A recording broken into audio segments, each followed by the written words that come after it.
నమస్తే, కేటీ న్యూస్కి స్వాగతం. పొద్దుగల ముచ్చట్లకి స్వాగతం. మా న్యూస్ జర్నలిస్ట్ సామాజికవేత్త డాక్టర్ రాజు గారు విశ్లేషణలు అందిస్తారు. అదేవిధంగా పోకల వెంకటేశ్వర్లు సైకియాట్రిస్ట్ రాష్ట్ర అధ్యక్షులు, న్యాయవాది మన దగ్గరికి ఈరోజు గెస్ట్గా వారిని ఆహ్వానించాము. కేటీ న్యూస్ ప్రేక్షకులందరికీ శుభోదయం. పొద్దుగాల ముచ్చట్లకు స్వాగతం పలుకుతూ నేటి పత్రికల్లో వచ్చిన ముఖ్యమైన విషయాల గురించి విశ్లేషణ చేయడానికి ఆహ్వానించినందుకు రాజ్ కుమార్ గారికి ప్రత్యేకమైనటువంటి నమస్కారాలు తెలియజేస్తున్నాం. ఓకే, ముందు ఇక్కడ మనం ఈనాడులో కనుక చూస్తే ప్రధానంగా యువత గురించి చెప్పినటువంటి ప్రమాద ఘటిక మేల్కోవాలిక అంటూ ఒక షీట్స్గా ఇచ్చింది. దీంట్లో మధుమేహము, తర్వాత అనేక రకమైనటువంటి హెచ్చరికలు కూడా ఉన్నాయి. చాలా సంతోషము. మనము అన్నిటికంటే మనకు వేల కోట్ల రూపాయలున్నా మన ఆరోగ్యం లేకపోయినట్టు ఏదంటే మనము ఏ లోహాలను లేకపోతే ఏంటో తిని బతకలేము. కాబట్టి అన్నిటికంటే ముంచింది చాలా. అందుకనే మనకు ఒక సామెత ఉన్నది, if the health is lost everything is lost. So if wealth is lost something is lost. If health is lost everything is lost. So దాంట్లో భాగంగానే ఈనాడుకు మనం ప్రత్యేకమైన కృతజ్ఞతలు తెలియాలి. అప్పుడప్పుడు వైద్యపరమైనటువంటి ఉంది. ఇవాళ నిజంగా కూడా మొన్ననే మేము గవర్నర్ దిశదేవ్ గారి యొక్క మీటింగ్కి వెళ్ళి వచ్చాం. కాబట్టి ఇప్పుడు దేశంలో ఉన్న ప్రాబ్లం అంతా మనం అంతకుముందు ఏమో సోషల్ అండ్ ప్రివెంటివ్ మెడిసిన్ ఉన్నది. అంటే కలరా, టైఫాయిడ్, డెంగ్యూ, దానికంటే ప్రమాదకమైంది నాన్ కమ్యూనికేబుల్ డిసీజెస్. దాంట్లో మొట్టమొదటిగా వచ్చేది ఏంది, hyper tension, diabetes, kidney diseases, heart problems. ఇప్పుడు ప్రమాద గంటికలో ఊరుకోలేదంటే the society of gastroenterology Asian institute హైదరాబాద్లో ఉన్నది. దాన్ని సర్వే చేసినట్టు ఏదంటే దాదాపు 20% population even in rural areas లోపల ప్రీ డయాబెటిక్ స్టేటస్లో ఉన్నది. ప్రీ డయాబెటిక్ స్టేటస్ అంటే సింపుల్ ఎగ్జాంపుల్ ఏంటంటే దాదాపుగా ఎవరికైతే మనకు బెల్లి కనిపిస్తున్నదో, ఎవరికైతే పొట్ట కనిపిస్తున్నదో, మన తినుబండారాలలో మనం ఎక్కువగా ఏంటంటే ఎక్కువ కార్బోహైడ్రేట్ తింటున్నాం, రైస్ తింటున్నాం. కాబట్టి సో అదే ప్రమాద గంటికలు. డయాబెటీస్ చిన్న పిల్లల్లో కూడా ఇప్పుడు ఏం చెప్తున్నారని అంటే, మొన్ననే gastroenterology professor Asian institute Nageswara Rao గారు చెప్తున్నది ఏంటంటే 10% of the high school children is affected with fatty liver వస్తుంది. హై స్కూల్ పిల్లలు, ఇంటర్మీడియట్ పిల్లలు, ఇంజనీరింగ్ పిల్లల దగ్గర ఫ్యాటీ లివర్ వచ్చేది అంటే ఎండ్ స్టేజ్ లివర్ క్యాన్సర్. మనము తినేటటువంటి ఆహారం లోపల అంటే వాటర్ పొల్యూట్ వస్తుంది, ల్యాండ్ పొల్యూట్ అయి ఉన్నది.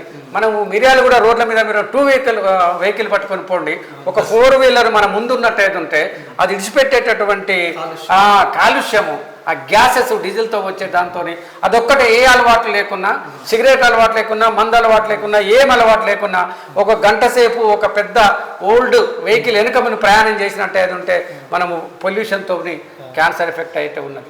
కాబట్టి అందరికీ ఏం చెప్తున్నామని అంటే, మనం ప్రయాణం చేసే వాళ్ళందరూ కూడా ఈ కేటీ న్యూస్ ద్వారా ఖచ్చితంగా మాస్క్ లేకుండా మనం కరోనాలో ప్రయాణం చేసినాం. ఇప్పుడు కరోనా కాదు, ఎప్పుడూ కరోనా ఉన్నది అనుకొని ప్రయాణం చేయాలి. The second variety rule out చేయడానికి ఏముందంటే, ఖచ్చితంగా మనము వెజిటబుల్ని ఎక్కువ తీసుకొని రైస్ను తగ్గించుకోవాలి. మూడవది ఏంటంటే, మన పిల్లల్ని మనం వాకింగ్ పోయేటప్పుడు చూస్తున్నాము, జస్ట్ 12 years పిల్లలు కూడా పొట్టలు పెట్టుకుని తల్లి వాకింగ్ తీసుకుపోతారు. సో తల్లిదండ్రులకు పెద్దది ఏంటంటే ఖచ్చితంగా ఒక ½ an hour to 1 hour చేయాలి. ఇది సైకలాజికల్ కూడా ఎఫెక్ట్ అవుతుంది. ఎగ్జాక్ట్లీ. మనం చాలా మంది ఏమనుకుంటారంటే ఆరోగ్యం అంటే ఫిజికల్ హెల్త్ ఈజ్ ఆరోగ్యం అనుకుంటారు. ఫిజికలీ అనేది ఒకటే కాదు, mental is also it is help to the health. So మనిషికి శారీరక ఆరోగ్యం ఎంత ముఖ్యమో మానసిక ఆరోగ్యం కూడా అంతే ముఖ్యం. ఈ రోజుల్లో అందరూ పసిపిల్లల నుంచి అంటే ఈ విద్యార్థుల దశ నుండి వృద్ధాప్యుల వరకు ఏదో రకమైన ఒత్తిడికి గురవుతున్నారు. ఈ ఒత్తిడికి గురవడం వల్ల శారీరక మార్పుల లోపల జరిగి అనేక రకాల రోగాలకు గురవుతున్నారు. ముఖ్యంగా ఇప్పుడు సార్ చెప్పినట్టుగా మధుమేహం చిన్న వయసులోనే, విద్యార్థి దశలోనే వస్తుందని అంటున్నారు. వాడికి అతిగా మించి భారం, హోంవర్క్లు ఇవ్వటం, అదేవిధంగా పని భారం పెంచటం వల్ల పిల్లవాడికి ఒత్తిడికి గురై శారీరకంగా ఇంటర్నల్గా ఆర్గాన్స్లో చేంజెస్ వచ్చి అనేక రోగాలకు దారితీస్తుంది. అదే కాకుండా విద్యార్థులే కాదు, ఇంకా ఉద్యోగస్తులు కానీ, ఫ్యామిలీ కుటుంబ సభ్యులు కానీ అన్ని రకాల ప్రెషర్కి గురవుతున్నారు. చాలామంది ఏమనుకుంటున్నారంటే ఏదో వాకింగ్ చేసి వస్తే, లేదో కొంచెం ఏదో చేస్తే ఆరోగ్యంగా ఉంటామనే కాదు, మెంటల్ కూడా యోగా చేయాలి, ధ్యానం చేయాలి, పీస్ఫుల్గా ఉండేటందుకు మనందరం పాజిటివ్ థింకింగ్ కనుక ఉన్నట్టయితే. ఇంకోటి యునైటెడ్ వరల్డ్ హెల్త్ ఆర్గనైజేషన్ ఏంటంటే గత 10 సంవత్సరాల నుంచి happiness index of the country అని పెట్టింది. Happiness index of the country. Exactly. So చిన్న చిన్న దేశాలు అయినటువంటిది లాటిన్ అమెరికా అంటే డెన్మార్క్, ఫిన్లాండ్, స్వీడను, తర్వాత స్విట్జర్లాండ్, ఒక 10 దేశాల యొక్క హ్యాపీనెస్ ఇండెక్స్ చాలా బాగున్నాయి. అందుకోసం ప్రతిరోజు ప్రతి మనిషి అట్లీస్ట్ ఒక హాఫ్ అన్ అవర్ తన మెంటల్ స్టేటస్ ఉండటానికి తన ఇష్టమైనటువంటి ఒక పాట పాడటము, తన ఇష్టమైన వాళ్ళతో మాట్లాడి 4 జోకులు విని సంతోషంగా ఉండడం. Even international level health status ఏం not merely the absence of disease, English terminology. World health organization not merely the absence of disease is not healthy. So mental and spiritual health is also included what is mean by good health of the yes. So good health అనే దాని మీద disease ఉండకపోవటమే కాదు, తను సంతోషంగా ఉండటమే కాకుండా అనేటువంటిది కూడా క్రైటీరియా. మరొక అంశంలోకి వెళ్ళే ముందు ఒక సైక్రియాటిస్ట్, ఒక డాక్టర్ గారు ఇద్దరు ఉన్నారు. ఇద్దరు చేసేటటువంటి సూచనలు, సలహాలు ప్రేక్షకులు మీరు గమనించండి, పాటించండి, మీ ఆరోగ్యాన్ని పరిరక్షించుకోవాలనేసి ఈ సందర్భంగా కేటీ న్యూస్ ప్రేక్షకులకి వేదిక ద్వారా మీకు తెలియజేస్తూ ఉంటున్నాం. ఆర్టీసీలో 1734 ఉద్యోగాలు, 1000 డ్రైవరు, 743 శ్రామిక్ పోస్టుల భర్తీకి నోటిఫికేషన్ అంటూ ఒక వార్త మనం చూస్తూ ఉంటున్నాము. సో ఇది నిరుద్యోగులకు కొంత చాలా ఊరట కలిగించేదే. అసలు ఆర్టీసీ ఉద్యోగులకు ఓకే ప్రభుత్వం చేసేదాన్ని మనం వెల్కమ్ చేస్తున్నాం, కానీ అసలు సీఎం రేవంత్ రెడ్డి గారు అధికారంలోకి వచ్చిన తర్వాత జాబ్ క్యాలెండర్ అని పెట్టాడు. ఒక్కొక్క డేట్లకు ఖచ్చితంగా ఇది పర్మనెంట్ డేట్ ఉంటుంది. సంక్రాంతి పండుగ జనవరిలో వస్తుంది, దీపావళి అక్టోబర్లో వస్తుంది. సో టీచర్ పోస్టులు పలానా నెలలో ఉంటాయి, పోలీస్ పోస్టులు పలానా నెలలో ఉంటాయి అనేటువంటిది జాబ్ క్యాలెండర్ డిక్లేర్ చేసిండు. కానీ అప్పుడు బీఆర్ఎస్ ప్రభుత్వం ఇచ్చిన 50,000 ఉద్యోగాలను ఇచ్చి నేను ఇచ్చిన అని చెప్తున్నాడు. ఇంకోటి అన్నిటికంటే ఆర్టీసీ వాళ్ళ దగ్గర ఏంటంటే వాళ్లకు 6 డీజేలు ఇవ్వాల్సిన అవసరం ఉన్నది. తర్వాత that is corporation. RTC employee retire అయితే కొద్ది అమౌంట్ వస్తుంది తప్ప పెన్షన్ ఉండదు. ఎఫ్సిఐ ఉద్యోగి పెన్షన్ ఉండదు.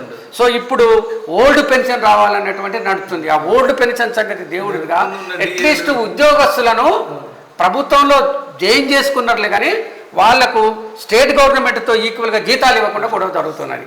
ఇది అంటే ఒక పక్క తెలంగాణ ఉద్యమమే నీళ్లు నియామకాల మీద వచ్చింది. మరి నియామకాల నుంచి వచ్చినటువంటి రేవంత్ రెడ్డిని ఆంధ్ర ఉద్యోగస్తులు ఇప్పుడు అల్టిమేటం చేస్తున్నారు. ఇది సంతోషం, మంచి పరిణామం. రైట్. ఇది నెక్స్ట్ వచ్చేసి ఒకే ఉత్తర్వులు 16 ప్రాజెక్టులు డిపిఆర్ల తయారీకి రాష్ట్ర ప్రభుత్వం ఆదేశాలు. Okay right. ఇప్పుడు గొడవ అంతా అదే జరుగుతుంది. ఇప్పుడు ప్రభుత్వం అంటే ప్రాజెక్టులు, అభివృద్ధి అంటే ప్రాజెక్టులు కదా. పోయినసారి కాంగ్రెస్ ప్రభుత్వం వచ్చిన తర్వాత ఇక్కడేం ప్రాజెక్టులు కనిపించడం లేదు. 10 సంవత్సరాలలో ఒక కాళేశ్వరాన్ని కట్టిండ్రు, మల్లన్న సాగర్ కట్టిండ్రు, ఇది ఒకటి కట్టిండు కాబట్టి ఇప్పుడు పెద్ద ప్రశ్న ఏంటంటే కార్పొరేట్ దిగ్గజాలు ఉన్నాయి. కార్పొరేట్ దిగ్గజాలు ఏది కృష్ణారెడ్డి అంటాం కదా, మన మెగా కృష్ణారెడ్డి వాళ్ళందరికీ వాళ్ళే కదా ఈ ప్రభుత్వాన్ని రేపు వచ్చే ఎలక్షన్లలో మోసేది. ఇండైరెక్ట్ కిడ్పురోక్ అంతా వాళ్ళే కదా, వాళ్ళకి బాండ్లు ఇచ్చేదంతా వాళ్ళే కదా. ఒక మెగా కృష్ణారెడ్డి కాంగ్రెస్కు 250 కోట్ల బాండ్లు ఇచ్చిందన్నారు. మరి మెగా సిటీ పేరు మీద కాంట్రాక్టర్లకు ఏదైనా ఇవ్వాలంటే ఇప్పుడు కొత్త ప్రాజెక్టు పెట్టుకుంటున్నాడు. ప్రాజెక్టులు కట్టాలి, అందుకనే మెగా సిటీ గ్రీన్ సిటీ అంటున్నాడు. చాలా లోడ్ బడ్జెట్. ఇప్పుడు ప్రాజెక్టుల నుంచి ఇండైరెక్ట్ లో కూడా ప్రభుత్వం నడవడానికి రేపు పొద్దు ఎలక్షన్లు కావాలా. ఒక పక్క అభివృద్ధి, ఒక దగ్గర ప్రభుత్వం వస్తుంది. అది ఇంప్లిమెంట్ అయితే చాలా సంతోషం. డిపిఆర్లు పెడుతున్నట్టు చాలా సంతోషమే. ఆంధ్ర ప్రభుత్వంలో వచ్చింది న్యాయ వ్యవస్థతో పెట్టుకోకు. రాజన్న సిరిసిల్ల జిల్లాలో ఉన్నటువంటి ఒక కలెక్టర్ కి నోటీస్ ఇచ్చినట్టు వారెంట్ జారీ చేసారు. మరి అడ్వకేట్ నిజమండి. మనం ఇప్పుడు ఇవాళ మన దేశంలో ఒక ఉన్నతమైన జ్యుడిషియల్ అనేది చాలా గొప్ప విషయము. అంతేకాకుండా సామాన్య పౌరుడి నుండి ఉన్నత స్థాయి ఎంతటి గొప్పవాళ్ళైనా ఖచ్చితంగా న్యాయ వ్యవస్థకు కట్టుబడి ఉండవలసిందే. కాబట్టి మనము న్యాయ వ్యవస్థను ఎప్పుడైతే మనం తక్కువగా చూస్తామో ఖచ్చితంగా తగిన చర్యలు తీసుకోవడం జరుగుతూ ఉంటుంది. అది కలెక్టర్ అయినా ఇంకెవరైనా అది తప్పనిసరిగా పాటించవలసిందే. అంతేకాకుండా కలెక్టర్ పైన కూడా తీవ్ర ఆగ్రహం కోర్టు ప్రకటించింది. కాబట్టి కలెక్టర్ కాదు, ఎవరైనా సామాన్య మానవుడితో సహా ఉన్నత స్థాయి అధికారుల వరకు కూడా అందరూ ఖచ్చితంగా న్యాయ వ్యవస్థకు కట్టుబడి ఉండాల్సిందే, బద్దులై ఉండాల్సిందే. అయితే దీని గురించి ముఖ్యంగా ప్రైమ్ మినిస్టర్ మోడీ గారు వచ్చిన దగ్గర నుంచి గత 70 సంవత్సరాల స్వాతంత్రంలో ఎన్నడూ లేనటువంటిది రాజ్యాంగ హంగాలైనటువంటి న్యాయ వ్యవస్థ, దాని తర్వాత పార్లమెంటుకు చాలా విచిత్రమైనటువంటి ఒక పోరాటం నడుస్తుంది. ఇప్పుడున్నటువంటి మొన్న పోయినటువంటి ధనకర్ ఉపరాష్ట్రపతి కావచ్చు, ఇప్పుడున్నటువంటి హోమ్ మినిస్టర్ కావచ్చు, ఇప్పుడున్నటువంటి రహస్యం కావచ్చు, ఏమంటారంటే మేము పార్లమెంటు ప్రజలతో ఎన్నుకోబడిన కాబట్టి మేమే సుప్రీము అని అనేటువంటిది ఉన్నది. కానీ వాళ్ళు నడుస్తున్నారు. అందుకనే మొన్న మనకు కొలీజియం సిస్టంలో కానీ ప్రపంచంలోనే అడ్వకేట్లే అది లేదని అంటే వీళ్ళు జేఏసీ అని పట్టుకొచ్చారు, జ్యుడిషియల్ అపాయింట్మెంట్ కమిటీని పట్టుకొచ్చారు. 2015లో వచ్చిన సంవత్సరానికే జేఏసీ అని పట్టుకొచ్చేసిందంటే అక్కడ ఉన్నటువంటి సుప్రీంకోర్టు జడ్జిని తీసేసేసి వీళ్ళ యొక్క ప్రభుత్వ ప్రతినిధులను పెట్టి సుప్రీంకోర్టు జడ్జిలను, హైకోర్టు జడ్జిలను అది 2015లో కొలీజియం సిస్టమ్ మీద సుప్రీంకోర్టు పోయారు. ఇప్పుడు కూడా నడుస్తున్నది ఏంటంటే ముర్ము గారు అసలు ఇంకా నడుస్తుంది, ఇంకా పూర్తి కాలే. 5 మంది అంటే సుప్రీంకోర్టులో గవాయి గారి నాయకత్వం లోపట 5 మంది జడ్జి లోపట మొన్న ముర్ము గారు 14 ప్రశ్నలు సంధించారు సుప్రీంకోర్టు. సార్ రాజ్యాంగంలో ఒకటి ఉన్నది, రాజ్యాంగంలో ఏమున్నది అని అంటే జుడిషియల్ రివ్యూ. మీరు చట్టాలు చేస్తారు, చట్టాలలో ఎంతవరకు ప్రజలకు ఆమోదయోగ్యమైంది, ఎంతవరకు కరెక్ట్ అయినది అనేటువంటిది తిరిగి ఉండాలి. So judicial review, judicial over view, judicial over activity. So ఈ మూడింటి మీద పార్లమెంట్ వర్సెస్ జుడిషియరీ నడుస్తున్నది. స్టిల్ అండర్ ప్రాసెస్, ఇంకా నిర్ణయం కాలేదు, బయటికి రాలేదు ఎవరి విషయం అనేటువంటిది. సో కానీ ఇప్పుడు అన్ని సుప్రీంకోర్టులు చెప్పినది ఏంటంటే neither judicial Nar parliament, it is the constitution of India, this is the minimum చాలా ముఖ్యమైనటువంటి తెలుసుకోవాల్సింది. రాజ్యాంగము సుప్రీము, అంతే. దాన్ని అర్థం చేసుకోవాల్సిన అవసరం ఉంది. అందరూ కూడా తెలుసుకోవాల్సింది అంటే ఎవరు సుప్రీం కాదు, రాజ్యాంగమే సుప్రీం. తర్వాత ఇంకొక వార్త మనం చూస్తాం, గ్రూప్ 1 మెటీరియల్ జాబితాపై టీజీపీ.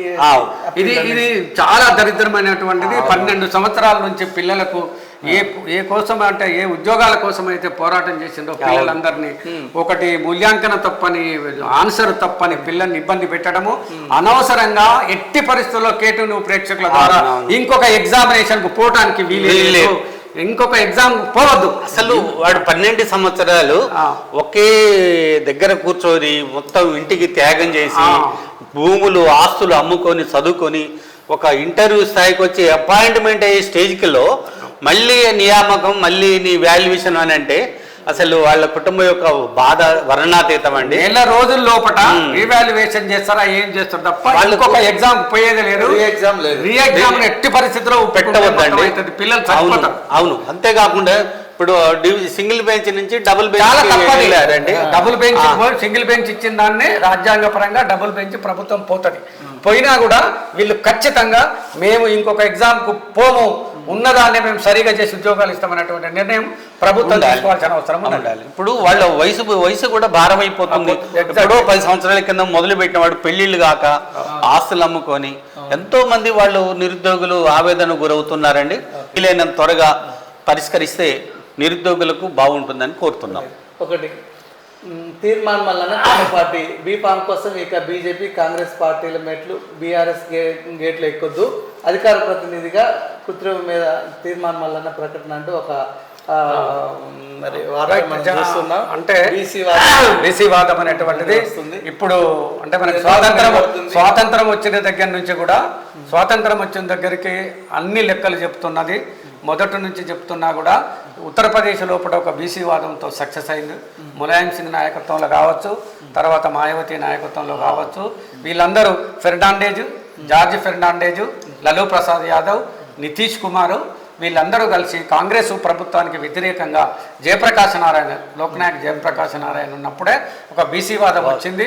సదరన్ లోపల స్టాలిన్ వాళ్ళ నాన్నతోని అప్పుడు ఇప్పుడు అక్కడ ఉన్నది, ఉత్తరప్రదేశ్లో ఉన్నది. అంటే ఇక్కడ కనిపిస్తుంది మనకు. ఒక పక్క ఉత్తరప్రదేశ్లో, పంజాబ్లో కూడా వాళ్ళు అకాలీదళ్ ఒక వాదంతో వచ్చింది. It is non Congress. So స్వాతంత్రం వచ్చిన దగ్గర నుంచి కాంగ్రెస్ బ్రాహ్మణుల చేతిలోనే ఉంది, బీజేపీ బ్రాహ్మణుల చేతిలోనే ఉంది. ఆఖరకు కమ్యూనిస్టులు కూడా డాంగే, ఎంఎస్ డాంగే అనే ఆయన కూడా అంటే ఆధిపత్య వర్గాల వారే. సో ఆధిపత్య వర్గాలను దిద్దుతూ 1967 నుంచి కాంగ్రెస్ తెచ్చినప్పుడు 1967 నుంచి కాంగ్రెస్ విడిపోయి కొన్ని రాష్ట్రాలలో బీసీ వాదం వచ్చింది. ఆ బీసీ వాదంలో భాగంగానే చాలా సంతోషకరము. తీర్మానం మల్లన్న పెట్టడం సంతోషకరమే, కానీ తీర్మానం వల్ల ఇంటలెక్చువల్ వెళ్ళలే. కృష్ణయ్య గారు ఆయన దగ్గరికి వెళ్ళలే, చిరంజీవి గారు ఆయన దగ్గరికి వెళ్ళలే, శ్రీనివాస్ గారు ఆయన దగ్గరికి వెళ్ళలే. అంటే బీసీ వాదాలని ఇండైరెక్ట్ గా బీసీ వాదము ముక్కలైపోవటమే ఇటు బీజేపీకి కావాలి, ఇటు కాంగ్రెస్ కావాలి. అందుకోసమేనే ప్రయత్నం చేసుకున్నందుకు మనం సంతోషపడాలి, కలుపుకోవాలి. మిగిలిన బీసీ వర్గాల నాయకులను కూడా కలుపుకుపోతే సంతోషంగా ఉంటుంది. అంతేకాకుండా ఇప్పుడు మిగిలిన ప్రాంతీయ పార్టీలు కానీ జాతీయ పార్టీలు కానీ ఏ పార్టీలు కానీ చూసినా కానీ కీలకమైన పదవులలో వాళ్ళ వ్యవస్థాపకుల్లో అగ్రకులాల వాళ్ళే ఉన్నారు. వాళ్ళ కులాల ద్వారానే జరుగుతూ ఉంటుంది. కానీ ఇంకోటి, ఇది ఒక బీసీ వాదంలో మీ బహుజన వాదం కూడా ఉంది అంటారు, అది ఉందా మరి? అది బహుజన వాదాన్ని మీరు మోస్తున్నాము అంటే ఇప్పుడు ఎలక్షన్లు అనే వరకు డబ్బు ఇప్పుడు చాలా కష్టమైనటువంటి. మన తెలంగాణ చూసుకుంటే ఎంపీ మన లేడీ తెలంగాణ పార్టీ వెళ్ళిపోయారు. తర్వాత కాంగ్రెస్ చెన్నారెడ్డి గారు పార్టీ పెట్టి ఎన్నికెళ్ళారు. మన ఒక బీసీ నాయకుడు ఇప్పుడున్నటువంటి దేవేందర్ సారు పార్టీ పెట్టి పెట్టారు, విలీనమయ్యారు. సో అంటే ఒక ప్రాంతీయ పార్టీ బతకడం వెనుక విపరీతమైన ఆర్థిక తీర్మానం వల్ల ఎంతమంది ఇప్పుడు సహాయం చేసి పార్టీని అది చాలా చాలా ముఖ్యమైన ఆర్థిక భారంతో పాటు ఇప్పుడు సామాజిక. ఇప్పుడు ఏమిటంటే ఇంటలెక్చువల్స్ ఉన్నారు, బీసీ ఇంటలెక్చువల్స్ అని పెట్టారు. చిరంజీవి గారు ఉన్నారు, తర్వాత కుమారస్వామి గారు ఉన్నారు, రామయ్య గారు ఉన్నారు, జగద్వ శ్రీనివాస్ గారు ఉన్నారు. కానీ కొందరు విశారదంతో పోతున్నారు. ఇప్పుడు ప్రతి చోట చూడండి, Chiranjeevi retired IAS officer Chiranjeevi గారు విశారదంతో కలిసి పనిచేస్తున్నారు. సంచార జాతరలను చేస్తున్నటువంటి కుమారస్వామి గారు విశారదంతో ప్రయాణం చేస్తున్నారు. రామయ్య యూనివర్సిటీ ప్రొఫెసర్ గారు విశారదతో ప్రయాణం చేస్తున్నారు. ఇప్పుడు కృష్ణయ్య గారు అటు బీజేపీని పట్టుకొని ఉన్నాడు. సో మధ్యలో ఉన్నటువంటి జాజుల శ్రీనివాస్ గారు ఇప్పుడు అటు కలుస్తున్నారు. But it will take a time. ఇప్పుడు అన్ని రాజ్యాలు వచ్చినాయి, బీసీ రాజ్యం రాలేదు. బీసీ రాజ్యం రావాలని అంటే బహుజనవాదిగా బీసీ రాజ్యం రావాలనేటువంటి మనం ఆశిద్దాం. ఇప్పుడు ఎటు తిరుగున్నా అంటే ట్రంప్ ఇంకొక 3వ ప్రపంచ యుద్ధానికి, 2వ ప్రపంచ యుద్ధంలో లక్షల మంది చనిపోయినారు, కోట్ల మంది చనిపోయారు. ఆ నాగాసాకి మీద అమెరికా చేసిన బాంబుతో మొత్తము జపాన్ నాశనం అయిపోయింది. ఇప్పుడు ట్రంప్కి ఏదైనా జబ్బొచ్చి ఆయన పనిచేయకుండా ఉంటే 3వ ప్రపంచ యుద్ధం రాకుండా ఉంటుంది. ఇప్పుడు మనం సంతోషంగా మోడీని అంటే 50% బెదిరింపులకు కాకుండా ప్రపంచ శాంతి కోరుతూనే ప్రపంచ యుద్ధానికి ప్రోత్సహిస్తున్నట్టుగా నిన్ననే దోహా లోపల అరబ్ కంట్రీస్ కూడా ఏకమైనవి. ఖతార్ లోపల చాలా విచిత్రం ఏంటంటే 2-3 వేల మంది హమస్కు సంబంధించిన వాళ్ళు గాజా సిటీలో ఉన్నారని. అసలు మనం ఆ చిత్రాలను చూస్తుంటే అసలు మానవహారం ఎంత అవుతుంది.